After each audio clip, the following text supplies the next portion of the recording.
A very good morning, class. So as you all know, we are on lesson number 5 of our secretarial practice, and the name of the lesson is deposits. So class, today we'll be winding off this particular topic. As you all know, last week we saw the topic, what was the procedure for collecting or accepting the deposits from the public. Today we'll be focusing on the same topic, that is procedure for acceptance of deposits, but this time instead of public, it will be members. If you remember class, when we started with this topic, I explained you all that there are two types of things, options in front of the company when it wants to raise capital for its company. That is, first, it can ask its members, and the second, it can borrow from the public. So last week we saw how the company accepts the deposits from the public and what is the procedure it follows. The same will be covering today, but the points are the same, only one or two words here and there, and instead of public we have kept the word members. Sorry. And also last time I had told you all, this smart code means it will be ek tir se do nishani. So that means you have to learn one answer which can be written for two different questions. Okay. So chalo class, let us start with this particular smart code point, as it includes 15 points which we studied last time as well. The smart code tha MF Hussain ka tohfa UCIC. Sorry. So starting with the first one, there are 3 H's, as you know.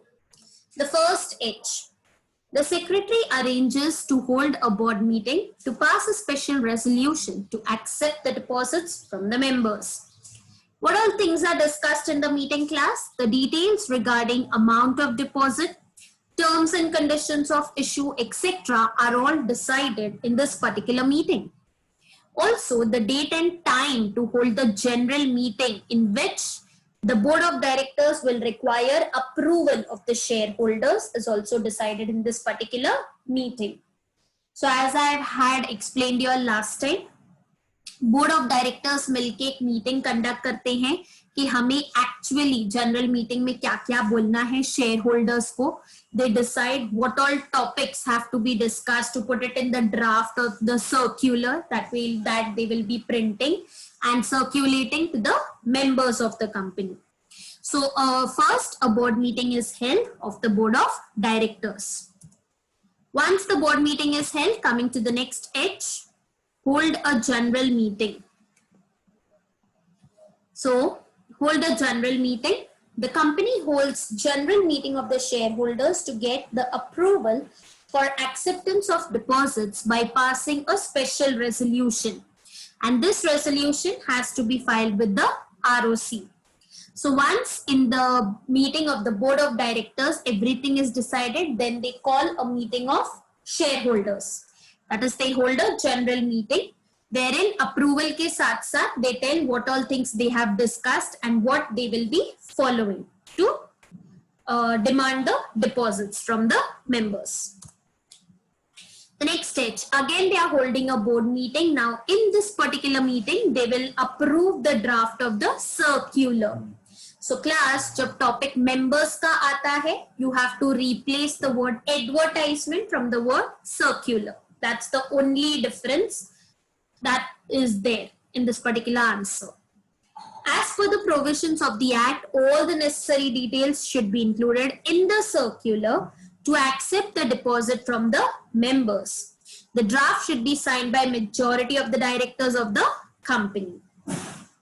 So I hope class the first 3 points are clear. अगर आपने पिछले time ध्यान दिया होगा तो ये answer समझना बहुत आसान हो जाएगा आप लोग के लिए. So that with that we complete 3 H's. Moving forward with the same topic. Next point.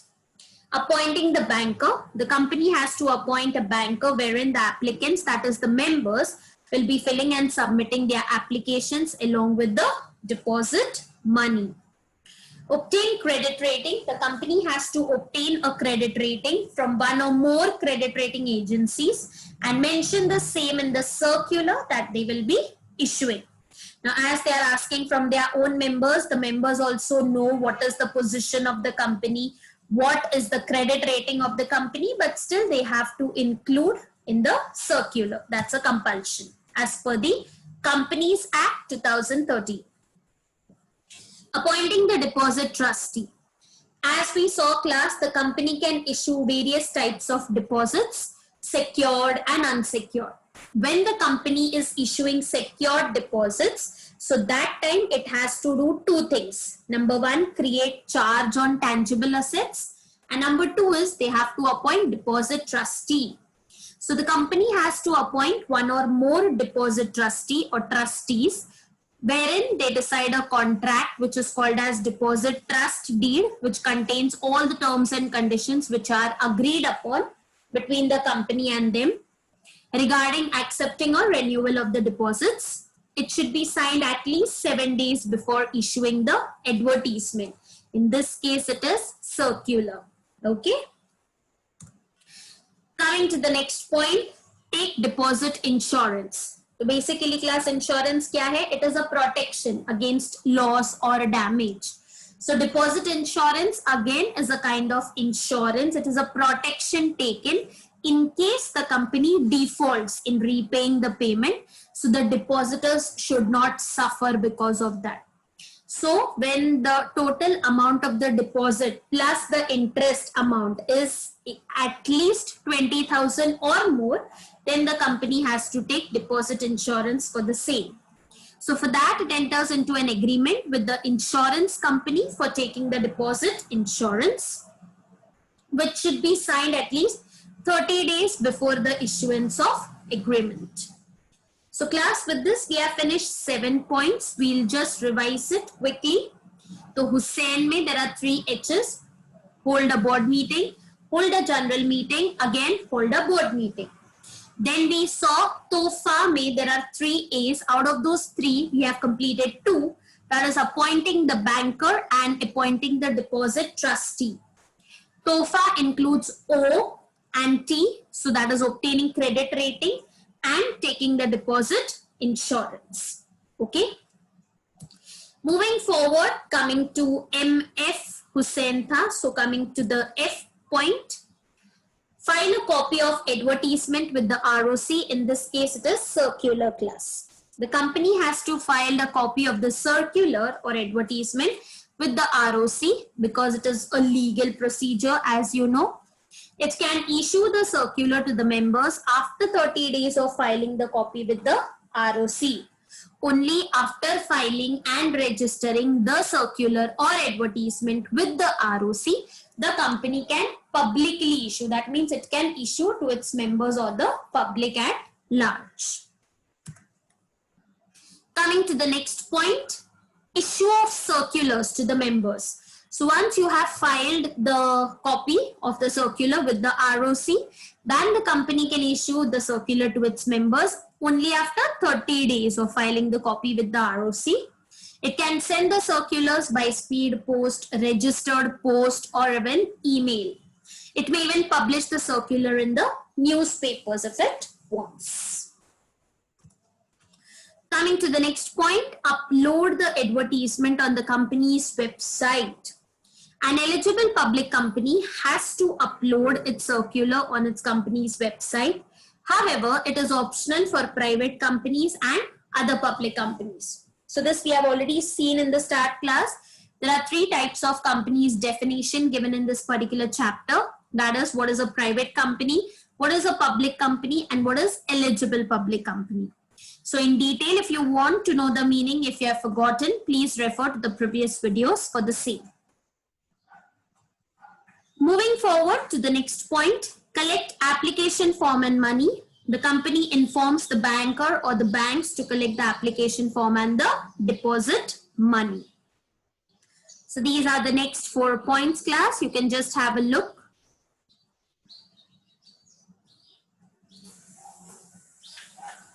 Continuing and coming towards the end of the answer, issue deposit receipt.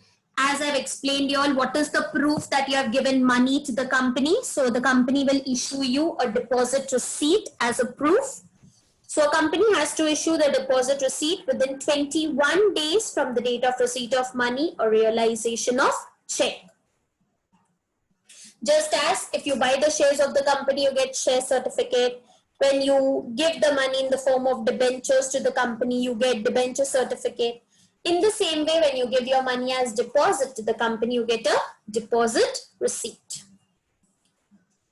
Create charge on assets. This we have already done a number of times. So if the company is issuing secured deposits, then it has to create charge on its tangible assets within 30 days of acceptance of deposit.